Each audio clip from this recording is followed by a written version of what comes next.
네, 오늘은 10월 26일 토요일입니다. 휴거에 대한 구약의 성찰이라는 제목입니다.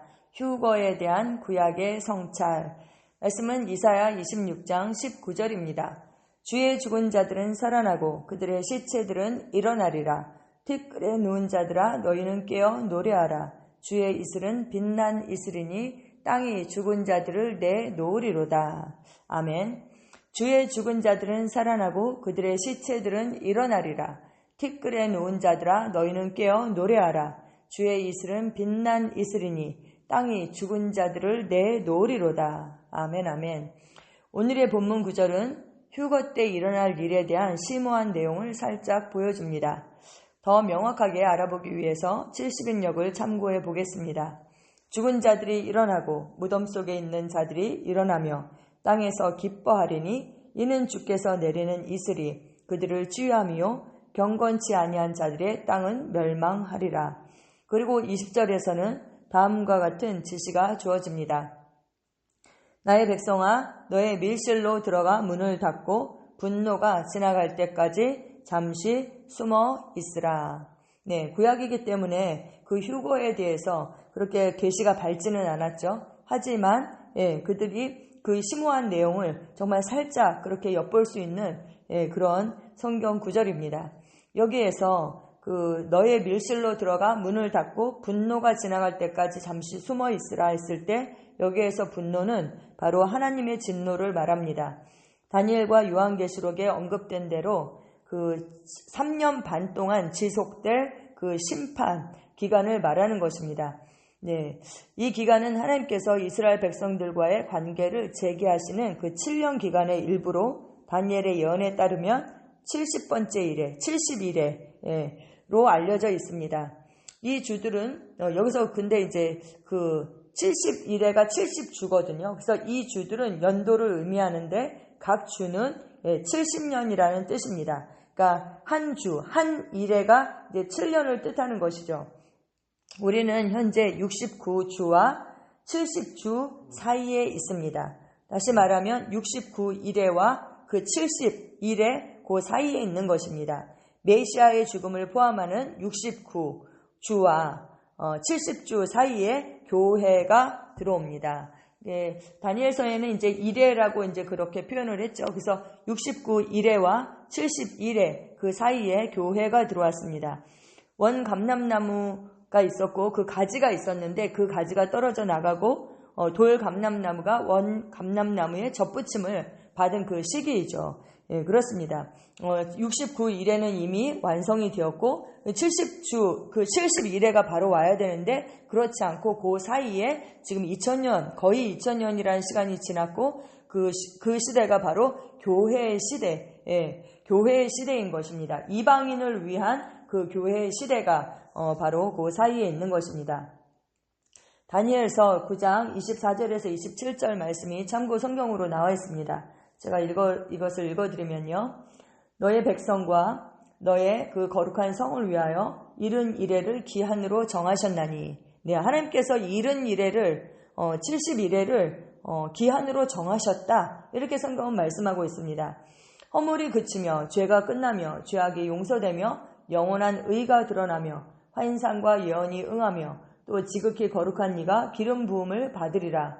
그러므로 너는 깨달아 알지니라. 예루살렘을 증거하라는 영이 날 때부터 그 느헤미야를 통하여서 그 예루살렘이 증거되는 그때부터 기름 부음을 받은 자 곧 왕이 일어날 때까지가 7일에와 62일에가 그 곤란한 동안에 성이 중건되어 광장과 거리가 세워질 것이며 62일에 후에 기름 부음을 받은 자가 끊어져 없어질 것이고 장차 한 왕의 백성이 와서 그 성읍과 성소를 무너뜨리려니와 그의 마지막은 홍수의 휩쓸림 같을 것이며 또 끝까지 전쟁이 있으리니 황폐할 것이 작정되었느니라. 그가 장차 많은 사람들과 더불어 한 일해 동안에 그 언약을 굳게 맺고 그가 그 일해의 절반, 그죠? 3년 반이죠. 한 일해의 절반이니까. 그래서 3년 반에 제사와 예물을 금지할 것이고 또 포악하여 가증한 것이 날개를 의지하여 설 것이며 또 이미 정한 종말까지 진노가 황폐하게 하는 자에게 쏟아지리라 하였느니라 하니라. 네, 이렇게 말씀하고 있습니다. 환난 기간 동안에 이 7년이라는 환난 기간 동안에 이스라엘 백성들은 에돔과 모압으로 도피할 것입니다. 특히 이제 후 3년 반 동안에 엄청난 환난이 있겠죠. 에돔과 모압으로 도피하는데, 그러나 이 지역들은 예언에서 언급된 그 밀실이 아닙니다. 너의 밀실로 들어가 문을 닫고 분노가 지날 때까지 잠시 숨어 있으라 했을 때 그 밀실이 아닌 것입니다.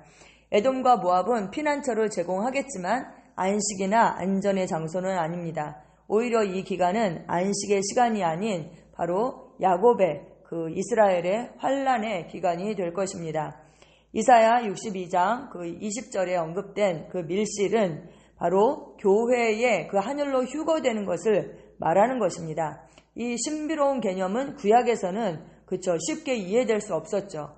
그들은 이해할 수 없었습니다. 하지만 이 예언적 신비는 교회의 이 특별한 사역을 받은 바울에 의해서 계시되었습니다. 그는 이전에 알려지지 않았던 그 예언을 명확히 했습니다. 하나님을 찬양합니다. 아멘. 데살로니가 전서 4장 16절에서 17절에 사도 바울은 이렇게 말씀하고 있습니다. 주께서 호령과 천사장의 소리와 하나님의 나팔 소리로 친히 하늘로부터 강림하시리니 그리스도 안에서 죽은 자들이 먼저 일어나고 그 후에 우리 살아남은 자들도 그들과 함께 구름 속으로 끌어올려 공중에서 주를 영접하게 하시리니 그리하여 우리가 항상 주와 함께 있으리라. 그러므로 18절에 이러한 말로 서로 위로하라. 이렇게 말씀하고 있습니다. 또 고린도전서 15장 51절에서 52절에 보라, 내가 너희에게 비밀을 말하노니 우리가 다 잠잘 것이 아니요 마지막 나팔에 순식간에 호련히 다 변화되리니 나팔 소리가 나매 죽은 자들이 썩지 아니할 것으로 다시 살아나고 우리도 변화되리라. 아멘. 하나님의 나팔 소리와 함께 우리가 호련히 다 변화될 것이다. 주님께서 강림하실 것이고 그리스도 안에서 죽은 자들이 먼저 일어나고, 그리고 그때까지 우리가 살아남는다면 살아남은 자들도 그들과 함께 구름 속으로 끌어올려질 것이다.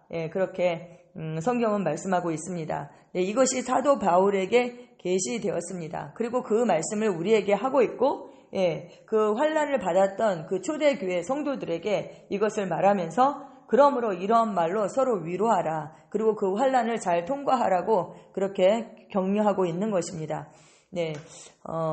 그 밀실로 누가 들어갑니까? 바로 예수 그리스도의 신부인 교회가 들어가게 되는 것입니다. 이것은 바로 그 교회의 휴거를 의미합니다. 여러분, 주님 오십니다. 곧 오십니다. 우리가 깨어 있어야 하고요. 그리고 주님 오실 그 길을 예비하는 정말 그러한 교회가 되어야 합니다.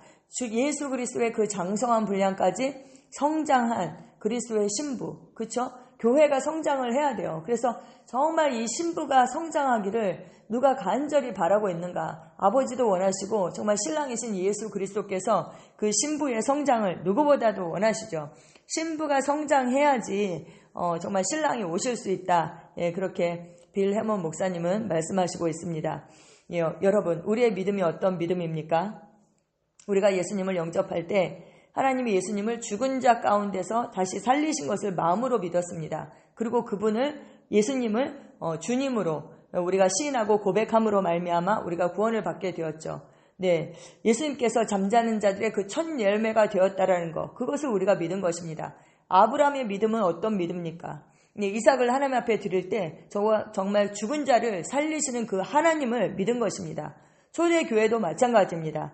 죽은 자들이 썩지 아니할 것으로 살아날 것이라는 것, 그리고 우리가 그 부활의 영광의 몸을 입게 될 것이라는 것을 주님처럼, 예수님처럼 그 부활의 영광의 몸을 입게 될 것이라는 것을 그들이 믿었습니다. 그래서 그 믿음으로 죽기를 무서워하지 않고 정말 그들의 믿음을 지킬 수 있었던 것입니다. 아멘. 우리도 똑같은 그 예수님의 믿음, 아브라함의 믿음, 초대교회 그 성도들의 그 믿음을 우리도 가지고 있습니다. 사도 바울은 우리에게 말씀하고 있죠. 주의 나타나심을 사모하는 자들에게 주시는 그 의의 면류관이 예비되어 있다. 아멘, 아멘. 네, 주님 곧 오십니다. 그러면 우리가 어떻게 살아야 하겠어요? 그냥 주님 곧 오십니다, 오십니다 이러고 그냥 그 말만 마라나타 하고 있을 수는 없는 거잖아요. 당연히 그에 합당한 삶을 살아야 하는 것이죠. 그래서 사도 바울은 우리에게 말씀합니다. 때를 얻든지 못 얻든지 말씀을 전파하라. 네, 말씀을 전파하라. 범사의 오래 참음과 가르침으로 경책하고 경계하고 권면하라. 이렇게 우리에게 말씀합니다. 그러면서 주님이 곧 오실 것이다. 그리고 자기의 그 믿음, 자기가 믿음의 선한 싸움을 다 했다라는 것을 말하면서 우리에게도 주님 오심을 사모하는 자들에게 의의 면류관이 예비되어 있다. 이렇게 말씀하고 있습니다. 아멘. 구약 성도들도 이렇게 그 교회의 휴거에 대해서 이제 살짝 그 내용을 알고 있었다면 정말 이 마지막 때 가까웠잖아요. 그래서 점점 이거에 대한 계시가 더 밝아지고 있습니다. 아멘. 진짜 우리는 이 마지막 시대를 살고 있습니다. 69일회가 이미 지났고요. 그리고 이제 교회의 시대고 이 교회의 시대가 곧 끝나게 되고 이스라엘을 위한 시간표가 되는 것입니다. 그때 정말 이 한 일회가 시작되기 전에 정말 교회인 우리는 예수님께서 다시 오실 것이고 우리가 그리스도 안에서 먼저 잠잔 자들 그리고 그리스도 안에서 깨어있는 자들은 예수님과 같이 부활의 몸을 입게 될 것입니다. 아멘. 아멘. 아멘. 우리는 이에 합당한 삶을 삽니다. 기도 함께 하시겠습니다. 사랑하는 아버지, 휴거와 하나님의 말씀의 신비에 대한 계시를 주셔서 감사합니다. 나는 다가올 진노를 피해 공중에서 주님을 만나기 위해 들려 올려질 것이라는 확신에 기뻐합니다. 나는 이 진리의 빛 가운데 살도록 강건해졌습니다. 인류를 위한 하나님의 영광스럽고 영원한 계획에 우리를 포함시켜 주시니 감사합니다. 예수 이름으로 기도합니다. 아멘.